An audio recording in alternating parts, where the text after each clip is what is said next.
The storm raged with a fury unmatched in living memory, tearing at the ancient trees and sending torrents of rain cascading down the mountainside. Amidst this chaos, a lone figure moved slowly, deliberately, his weathered robes whipping about in the tempest. This was Ithar, the sage of the Highlands, known for his wisdom and serenity. Ithar's steps were heavy, his body weighed down not just by the storm, but by the years and the burden of a heart full of sorrow. His village, nestled safely in the valley below, had sent him to the mountain peak to seek guidance from the gods. The crops had failed for 3 seasons, and famine gripped the land with merciless hands. Children's laughter had been replaced by the cries of hunger, and desperation clung to every soul like a shadow. As he reached the summit, Ithar collapsed onto a rock, the storm's howls echoing his inner turmoil. He closed his eyes and began to chant, his voice barely audible over the roar of the wind. His mind drifted back to the day he had been called to this path. He had once been a father, a husband, a man with a family. But a past calamity, not unlike the current one, had taken them all from him.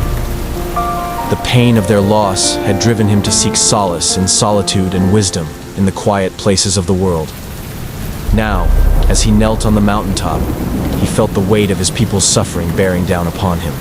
He had no answers, no secret knowledge that could turn the tide of their misfortune. He felt helpless, a charlatan in the robes of a sage. The storm outside mirrored the storm within, a tempest of doubt and despair. Hours passed, and still Ithar knelt, his body numb with cold, his spirit on the brink of breaking. And then, amidst the darkness, a light, a flicker of something deep within his soul. He remembered his family's faces, not in sorrow, but in the warmth of their smiles and the love they had shared. They had been his strength, his anchor. Even in their absence, their memory remained a guiding light. Slowly, Ithar's chanting grew stronger, a defiant sound against the storm.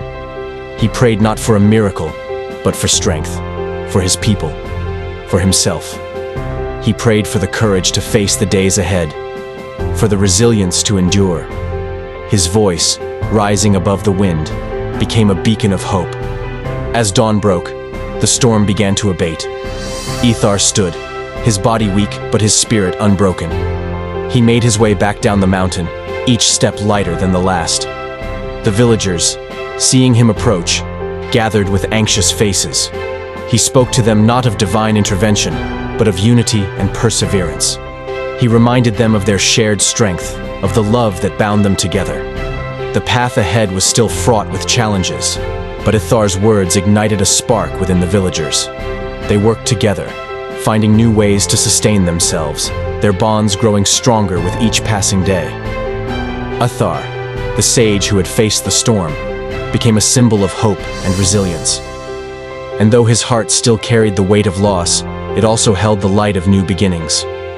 In the depths of despair, Ithar found the strength to rise, and in doing so, lifted his people from the shadows into the dawn of a new day.